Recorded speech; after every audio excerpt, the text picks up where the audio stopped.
قابل احترام سامعین گرامی قدر، سورۃ البقرہ کی ایک آیت کی تلاوت آپ کے سامنے کی ہے۔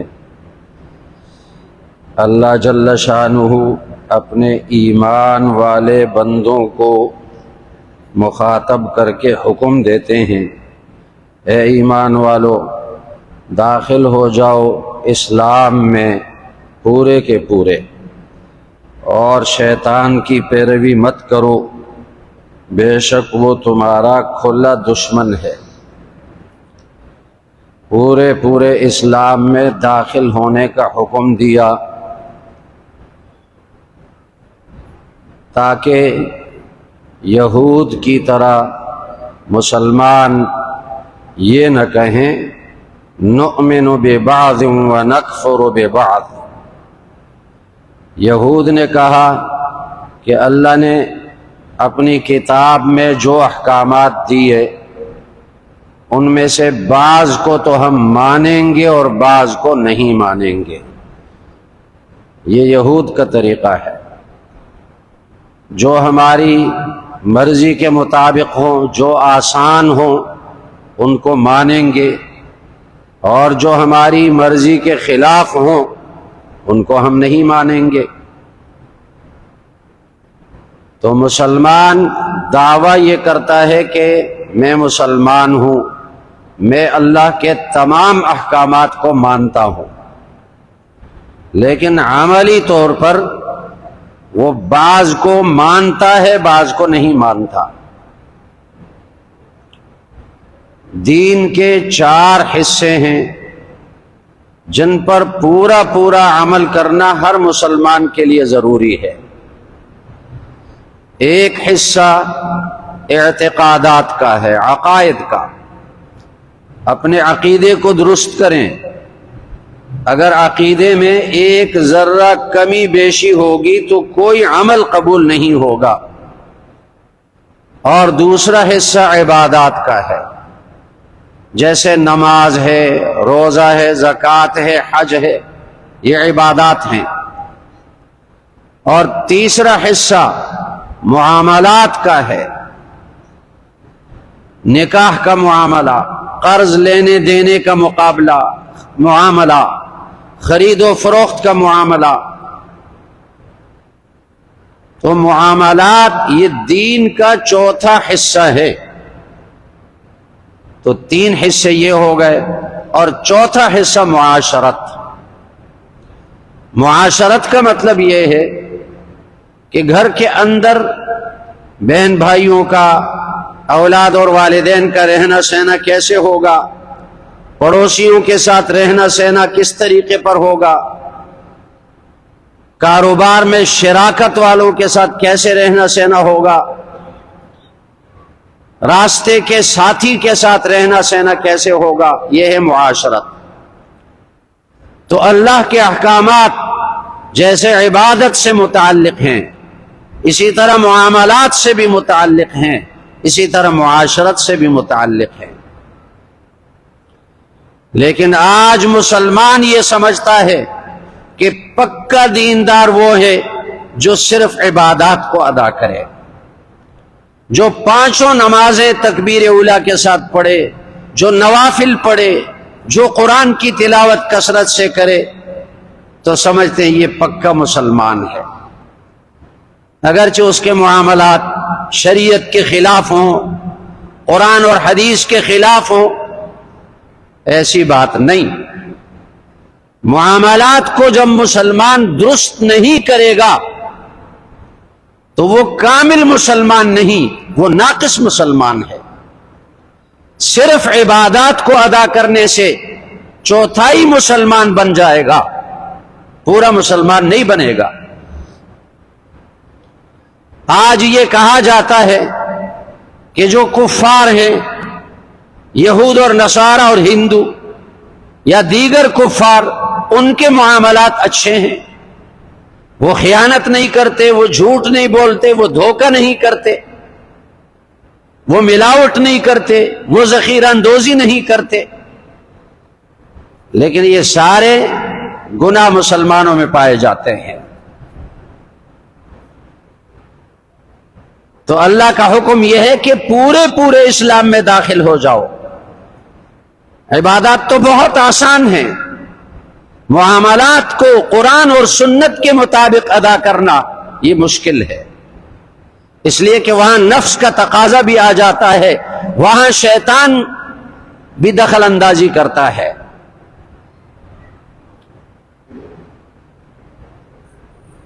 فقہ کی کتابیں جو ائمہ مجتہدین نے مرتب کی ہیں،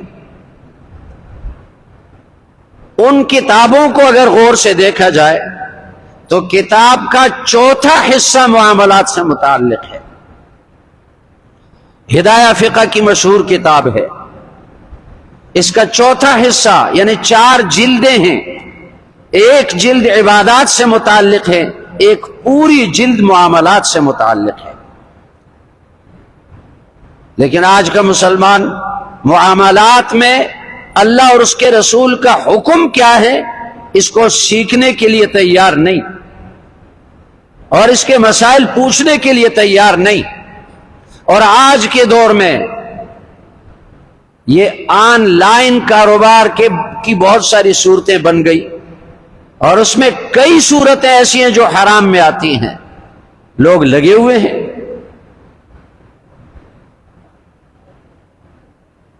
تو احادیث میں اس کے بارے میں احکامات بھی ہیں اور واقعات بھی نبی کریم صلی اللہ علیہ وسلم نے بیان فرمائے کہ معاملات کیسے ہونے چاہیے۔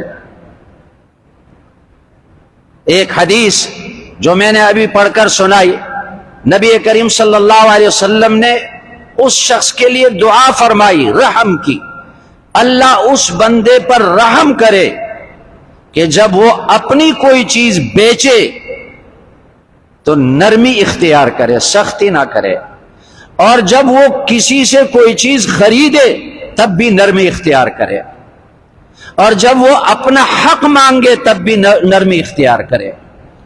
رحم اللہ رجلا سمحا اذا باع واذا اشترى واذا اقتضى، اللہ اس بندے پر رحم کرے کہ جب کوئی چیز بیچے تو نرمی اختیار کرے اخلاق کے ساتھ، اور جب خریدے تب بھی نرمی اختیار کرے، اور جب کسی سے اپنا حق مانگے تو نرمی اختیار کرے۔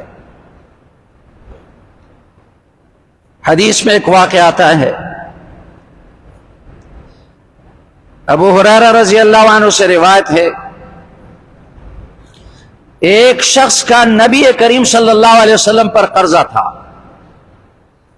نبی کریم صلی اللہ علیہ وسلم نے ایک اونٹ اس سے لیا تھا ادھار، اور اس کے لیے ادائیگی کے لیے مدت مقرر کی تھی،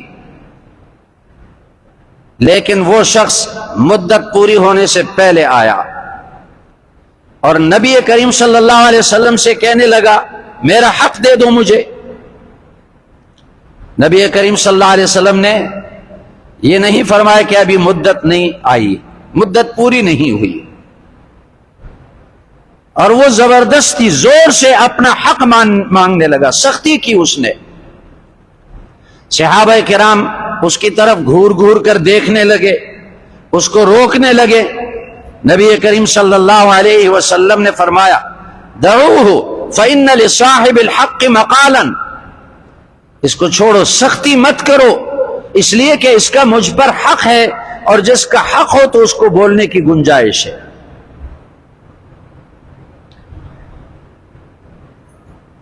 تو ایک روایت میں آتا ہے کہ نبی کریم صلی اللہ علیہ وسلم نے صحابہ سے فرمایا کہ اس کا جو اونٹ میں نے لیا تھا، جس عمر کا اونٹ تھا، وہ تلاش کرو اور وہ اس کو دے دو۔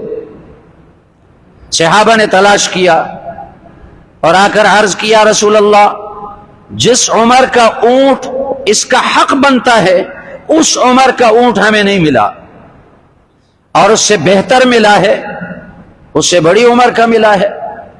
نبی کریم صلی اللہ علیہ وسلم نے فرمایا کہ اس سے بہتر اونٹ اس کو دے دو، اور پھر آگے نبی کریم صلی اللہ علیہ وسلم نے فرمایا کہ تم میں سے بہترین انسان وہ ہے جو کسی کا حق بہترین طریقے سے ادا کرے۔ خیارکم احسنکم قضاء، تم میں بہترین انسان وہ ہے جو کسی کا حق اچھے طریقے سے ادا کرے۔ اور ایک واقعہ میں یہ بھی آتا ہے کہ جب اس نے حق مانگا، نبی کریم صلی اللہ علیہ وسلم نے فرمایا میرے پاس تو ابھی نہیں ہے، وقت پورا نہیں ہوا. تو اس نے کہا اس شخص نے میں آپ کے ساتھ رہوں گا، آپ سے الگ نہیں ہوں گا جب تک آپ میرا حق ادا نہ کریں. تو حدیث میں آتا ہے کہ نبی کریم صلی اللہ علیہ وسلم نے ظہر کی نماز مسجد میں پڑھی، پھر اس شخص کے ساتھ بیٹھا رہا، عصر کی نماز مسجد میں پڑھی، مغرب کی نماز، عشاء کی نماز، رات بھی مسجد میں ٹھہرے، کیونکہ اس کا حق ہے. اور اگلے دن جب اس کا حق ادا کیا تو وہ شخص مسلمان ہو گیا. یہ کس بنا پر مسلمان ہوا؟ نبی کریم صلی اللہ علیہ وسلم نے اس کو دعوت نہیں دی کہ مسلمان ہو جا. نبی کریم صلی اللہ علیہ وسلم نے معاملات اس کے ساتھ نرمی کے ساتھ کیے، معاملات میں نرمی اختیار کی، اچھے اخلاق سے پیش آئے، وہ سبب بنا اس کے مسلمان ہونے کا. آج اگر کسی کو قرضہ دیا جائے تو اس کو فکر ہی نہیں ہوتی کہ مجھے قرضہ واپس دینا ہے، اور قرضہ مانگنے والا مانگتے مانگتے ذلیل ہو جاتا ہے. حدیث میں آتا ہے جب نبی کریم صلی اللہ علیہ وسلم کے سامنے کوئی جنازہ لایا جاتا، میت لائی جاتی، آپ پوچھتے اس پر قرضہ ہے یا نہیں، اگر قرضہ ہوتا اس کی نماز جنازہ نہیں پڑھاتے.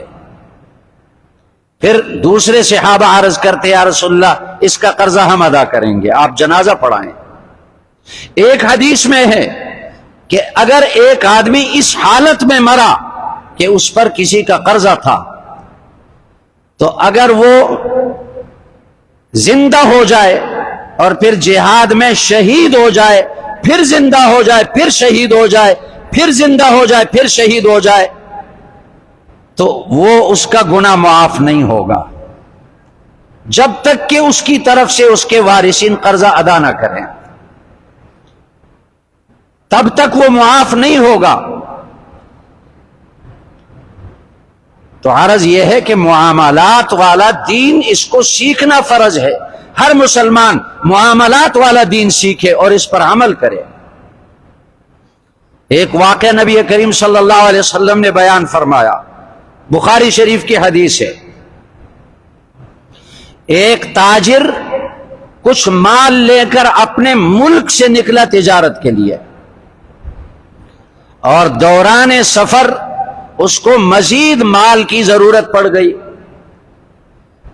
اب لوگوں سے پوچھنے لگا کہ اگر آپ کو کوئی مالدار شخص معلوم ہے کہ وہ مجھے قرضہ دے سکے مجھے بتا دو. لوگوں نے رہنمائی کی کہ فلاں شخص مالدار ہے.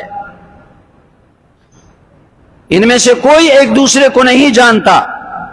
اس کے پاس چلا گیا یہ تاجر اور کہنے لگا میں تجارت کے لیے نکلا ہوں لیکن سرمایہ کم ہو گیا، آپ مجھے قرض دے دیں، 1000 دینار قرض دے دیں. دینار سونے کا سکہ ہوتا ہے. اس مال والے شخص نے کہا کوئی گواہ تو لے آؤ جو گواہی دے، معاملات پر گواہی ہونی چاہیے. تاجر نے کہا کفا باللہ شہیدا، اللہ گواہ ہے اور اسی کی گواہی کافی ہے.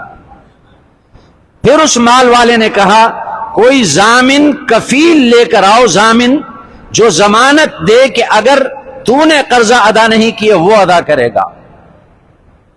اس تاجر نے کہا کفا باللہ وکیلا، اللہ ضامن ہے اور وہی کافی ہے. اب یہاں ایمان دونوں طرف پایا جاتا ہے، تاجر بھی ایماندار، قرضہ دینے والا بھی ایماندار، دونوں اللہ سے ڈرنے والے، دونوں کا یقین یہ ہے کہ ہم یہ معاملہ کرتے ہیں اللہ ہمیں دیکھ رہا ہے. ایسا معاملہ ہو تو گواہوں کی ضرورت ہے، گواہوں کے سامنے معاملہ کیا جائے، یہ شریعت کا حکم ہے، ہماری شریعت کا. تعاشروا کالاخوان وتعاملوا کالاجانب، آپس میں رہنا سہنا بھائیوں کی طرح کرو لیکن معاملات اجنبیوں کی طرح کرو. آج کل لوگ معاملات میں ایک دوسرے کے ساتھ شریک ہو جاتے ہیں اور نہ گواہ بناتے ہیں، نہ تحریر لکھتے ہیں، شریعت کے حکم کے خلاف کرتے ہیں، بعد میں انہی کی آپس میں لڑائیاں چلتی ہیں اور پھر مسئلے پوچھنے کے لیے آتے ہیں۔ اور بالکل اسی طرح اگر کوئی شخص مر جائے، اس کی میراث فوراً تقسیم کرنا یہ شریعت کا حکم ہے، لیکن اس کی اولاد وہ سمجھتے ہیں کہ بس ہم اکٹھے رہ رہے ہیں، میراث تقسیم نہیں کر رہے، اور پھر کوئی کم کماتا ہے، کوئی زیادہ کماتا ہے، اور بعد میں ان کی آپس میں لڑائیاں ہوتی ہیں، جھگڑے ہوتے ہیں۔ میرے پاس کئی لوگ اسی طرح آتے ہیں۔ تو شریعت کا حکم کیوں پورا نہیں کیا؟ جب کوئی آدمی مر گیا فوراً اس کی میراث تقسیم کرنا ضروری ہے۔ معاملہ کیا جائے تو معاملہ اجنبیوں کی طرح کیا جائے، گواہ بنائے جائیں، لکھا جائے، کیوں نہیں کرتے مسلمان؟ آخر اس شخص نے 1000 دینار قرضہ دے دیا ایک مدت تک، مثلا 1 مہینے تک۔ وہ تاجر تجارت کرتا رہا اور تجارت میں نفع اس نے کمایا۔ اس تاجر کو یہ مال والا نہیں جانتا۔ اب وہ تاجر نے یہ نہیں سوچا کہ کون ہے پوچھنے والا، میرے گاؤں کا بھی اس کو علم نہیں ہے، میرا نام بھی وہ نہیں جانتا، چلو یہاں سے جو کچھ کمایا اپنے گھر لے جاؤ۔ نہیں، اللہ تو دیکھ رہا ہے، کل قیامت کے دن اللہ کے سامنے کیا جواب دے گا؟ اللہ کے سامنے یہ معاملہ ہوا۔ آج مسلمان کو اس بات کا استحضار نہیں ہے کہ میں جو معاملہ کر رہا ہوں یہ اللہ دیکھ رہا ہے۔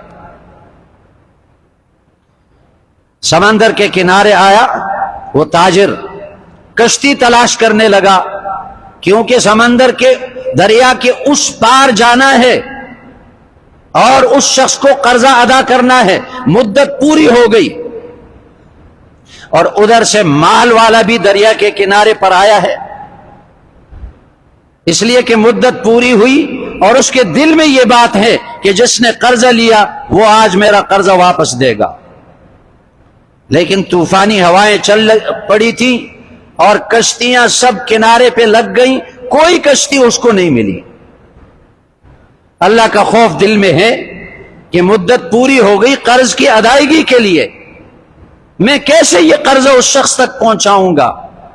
اس کا حق بنتا ہے، اس کا حق میں کیسے اس تک پہنچاؤں گا؟ یہ ایمان کا تقاضا ہے۔ یہ نہیں کہ بہانہ بنا دیے کہ کشتی نہیں ملی چلو واپس چلے جاؤ، نہیں۔ اس تاجر نے ایک لکڑی لی اور اس لکڑی کو کھودا اور اس میں وہ 1000 دینار رکھ دیے اور اوپر سے ایک خط لکھا، یہ فلاں شخص کی طرف سے ہے فلاں شخص کو، اور آپ سے جو میں نے قرضہ لیا تھا اس کی مدت پوری ہو گئی، یہ میں آپ کے طرف بھیج رہا ہوں۔ اور اوپر اس کے اوپر لکڑی رکھ دی اور اس کو باندھ لیا اور دریا میں پھینک دیا، اور اللہ سے دعا میں مشغول ہو گئے، اے اللہ اس بندے کا حق ہے، یہ کیسے اس تک پہنچے گا؟ میری قدرت میں نہیں، تو قادر مطلق ہے، اس کا حق پہنچا دے۔ نہیں پہنچا تو کل قیامت کے دن اپنی نمازیں، اپنے اعمال اس کو دینے پڑیں گے۔ اللہ سے دعا مانگی، اللہ نے اس کا کام کر دیا، اور وہ شخص مال والا جو آیا تھا قرضہ لینے کے لیے، جب کوئی آدمی اس کو نظر نہیں آیا، نہ کوئی کشتی نظر آئی، نہ کوئی آدمی نظر آیا، تو اس نے ایک لکڑی دیکھی اور دل میں یہ ارادہ کیا کہ یہ لکڑی جلانے کے کام آئے گی، اس کو اٹھا لیا اور گھر چلا گیا۔ یہ بخاری شریف کی حدیث میں ہے، یہ کوئی من گڑت واقعہ نہیں ہے۔ لکڑی گھر لے کر گیا، اس کو جب چیرا، 2 ٹکڑے کر دیا، اس کے اندر سے خط نکلا اور 1000 اشرفیاں دینار وہ نکل گئے۔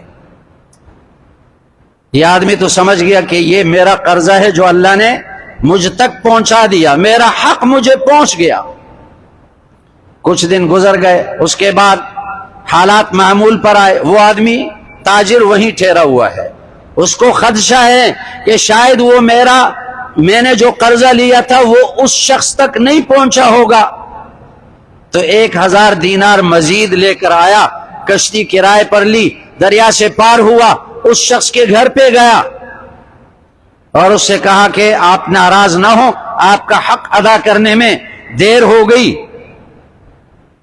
کشتی نہیں مل رہی تھی، دیر ہو گئی، مدت پوری ہوئی۔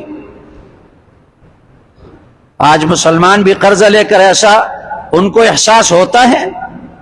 ذرا غور کرنے کی بات ہے۔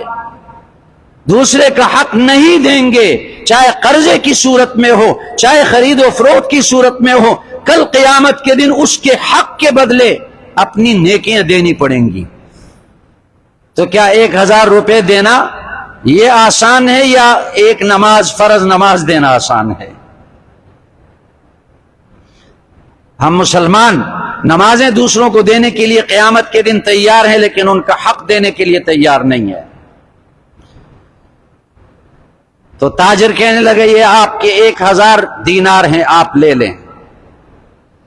اب اللہ کا خوف ہے، مال والے تاجر کو کیا پتا کہ یہ 1000 پہلے اس کو پہنچ چکے، لیکن اس مال والے شخص نے کہا، قرضہ دینے والے نے، اللہ نے آپ کی طرف سے قرضہ پہنچا دیا، میرا حق ادا ہو گیا، جو آپ نے بھیجے وہ مجھے مل گئے، بقیہ 1000 مزید جو وہ دے رہا تھا وہ مال والے نے نہیں لیے، واپس کر دیا۔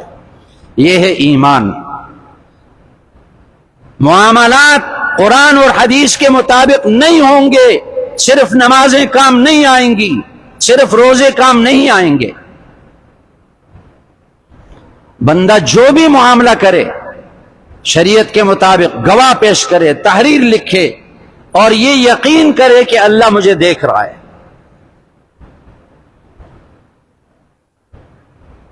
آج قرض کا لین دین ہوتا ہے، اس میں بھی لوگ حق ادا کرنے کی کوشش نہیں کرتے۔ قرض، قبضہ، ذخیرہ اندوزی یہ عام ہے۔ قبضہ کیا ہے؟ نبی کریم صلی اللہ علیہ وسلم نے فرمایا، جو شخص کسی کی زمین ایک بالشت ظلماً قبضہ کرے،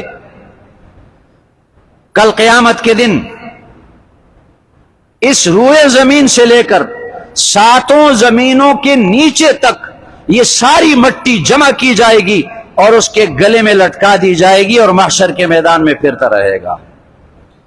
آج تو ایک بالش زمین قبضہ کی، کل قیامت کے دن کتنی مٹی اٹھائے گا۔ آج قبضہ بھی چلتا ہے، گھروں کے سامنے قبضہ کرتے ہیں، راستے پر قبضہ کرتے ہیں۔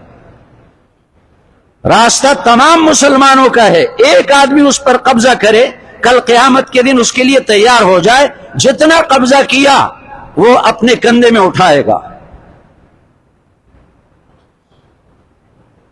اور اسی طرح ذخیرہ اندوزی، نبی کریم صلی اللہ علیہ وسلم نے فرمایا، جو ذخیرہ اندوزی کرے، مال اپنے پاس رکھے، انتظار کرے اس بات کا کہ یہ مہنگا ہوگا تو میں فروخت کروں گا، تو نبی کریم صلی اللہ علیہ وسلم نے فرمایا، بخاری شریف کی حدیث ہے، فرمایا اللہ 2 عذابوں میں اس کو مبتلا کر دیتا ہے، ایک تو جسمانی بیماری میں مبتلا کر دیتا ہے، اور دوسرا اس کو مال کی تنگی میں، مال کے نقصان میں مبتلا کر دیتا ہے۔ اس کے مال میں نقصان آتا ہے، کاروبار اس کا نہیں چلے گا، وہ سمجھتا ہے کہ میں نے انتظار کیا کہ یہ چیز مہنگی ہو گئی، مہنگی فروخت کروں گا، میں نے پیسے کمائے، اللہ اس کو جسمانی بیماری میں مبتلا کر دیتا ہے۔ من احتکر علی المسلمین طعامہم ضربہ اللہ بالافلاس والجزام، یہ حدیث ہے۔ جو مسلمانوں کی ضرورت کی چیزیں رو کے رکھے، مہنگائی کا انتظار کرے، اللہ اس پر یہ 2 عذاب نازل کرے گا، جسمانی بیماری کا جزام، خطرناک بیماری ہے، خطرناک بیماری اس کو لگ جائے گی، کینسر لگ جائے گا، دل کی بیماری میں مبتلا ہوگا، اور مال کے نقصان میں اللہ اس کو مبتلا کر دے گا۔ تو جیسے نماز سیکھنے کی چیز ہے، روزہ سیکھنے کی چیز ہے، اسی طرح معاملات سے متعلق قرآن اور حدیث کے احکامات سیکھنا ہر مسلمان پر لازم ہے۔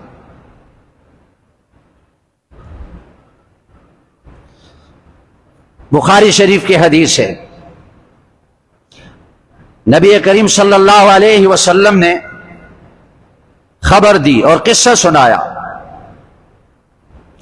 ایک آدمی کی موت کا وقت آیا، اور ملک الموت آیا، موت کا فرشتہ،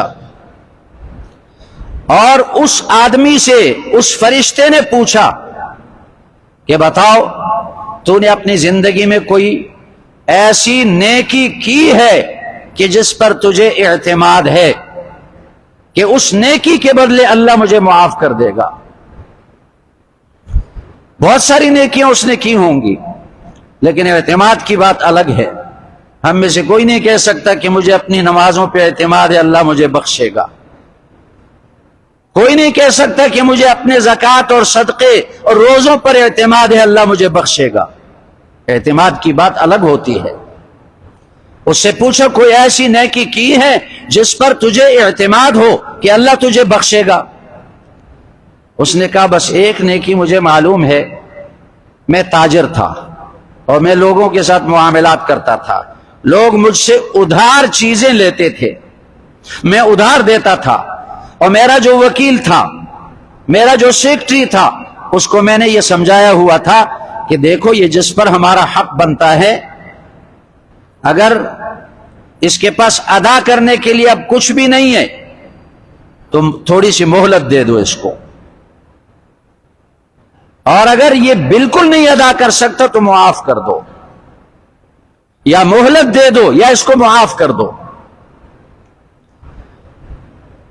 جب یہ بات اللہ نے سنی، اللہ نے ملک الموت کو حکم دیا کہ یہ تو میری صفت ہے، لوگوں سے درگزر کرنا، لوگوں کو معاف کرنا، یہ تو میری صفت ہے، انا احق بذا منک، یہ میری صفت ہے، اور تو نے یہ صفت اپنے اندر پیدا کر لی، فرشتوں کو حکم دے معاف کرو، اس سے درگزر کر دو، اس کو معاف کرو۔ جو لوگوں کو معاف کرنے والا تھا، اللہ فرمائیں گے کہ اس کو معاف کر دو۔ ایک اور حدیث میں واقع آتا ہے، بخاری شریف کی روایت ہے، نبی کریم صلی اللہ علیہ وسلم نے خبر دی کہ گزشتہ امتوں میں ایک شخص تھا، اس نے زمین خریدی اور اس زمین میں کھدائی شروع کر دی، آبادی کے لیے، تعمیرات کے لیے۔ اس کے اندر ایک مٹکا نکل آیا جو سونے سے بھرا ہوا تھا، اس کو چھپایا نہیں۔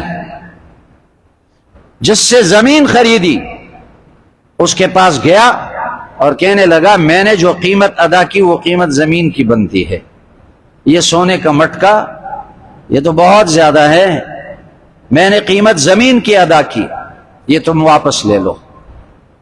اب یہاں بھی ایمان ہے، اللہ کا خوف ہے، اس بات کا یقین ہے کہ اللہ دیکھ رہا ہے۔ اگر آج یہ میرا حق نہیں بنتا تھا اور میں نے لے لیا تو کل قیامت کے دن اللہ کے سامنے کیا جواب دوں گا؟ اگر میرا حق بنتا نہیں تھا اور میں نے لے لیا تو کل قیامت کے دن اپنے نیک اعمال دینے پڑیں گے۔ زمین والے کے پاس گیا، اس کو کہا یہ مٹکا تمہارا ہے، سونے کا مٹکا۔ زمین والے نے کہا مجھے کیا پتا کہ اس کے اندر سونا ہوگا، میں نے تو یہ زمین اتنی قیمت پر آپ پر بیچ دی، مجھے نہیں معلوم تھا کہ اس کے اندر سونا ہوگا، یہ میرا نہیں ہے، یہ تم لے لو۔ اب خریدنے والا کہتا ہے کہ میں نہیں لوں گا، کل اللہ کو کیا جواب دوں گا؟ بیچنے والا کہتا ہے میں بھی لینے کے لیے تیار نہیں ہوں، تم ہی سنبھالو۔ دونوں چلے گئے قاضی کے پاس۔ قاضی بھی ایمان والا تھا، دیندار تھا۔ آج کل کے جو قاضی ہیں نا، جج جن کو کہتے ہیں، جج، اگر ان کے پاس مسئلہ چلا جاتا تو ان کے منہ میں پانی آ جاتا، اور وہ خفیہ معاہدہ بھی کر لیتے کہ اتنی رقم مجھے دے دو اور باقی تم تقسیم کرو۔ آج کل یہی کچھ ہوتا ہے، جس نے پیسہ دیا، جس نے رشوت دی، اس کے حق میں فیصلہ ہوتا ہے، اور جس نے رشوت نہیں دی اس کا کیس 20-20 سال تک چلتا ہے۔ پاکستان کی عدالتوں میں، اخبارات میں آتا ہے، سوشل میڈیا پر آتا ہے، کتنے ہزار کیس ہر عدالت میں پڑے ہوئے ہیں، اور کوئی 10 سالوں سے، کوئی 20 سالوں سے، یہ شریعت کا حکم تو نہیں، یہ تو انگریز کا قانون ہے۔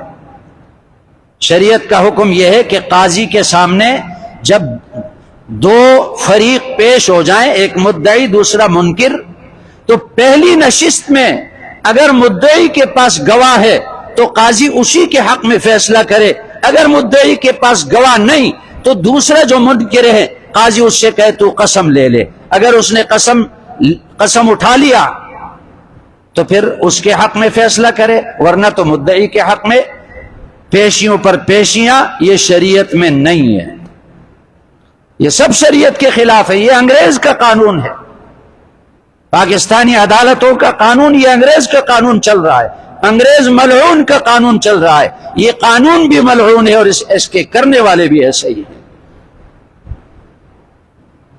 قاضی کے پاس گئے وہ دونوں،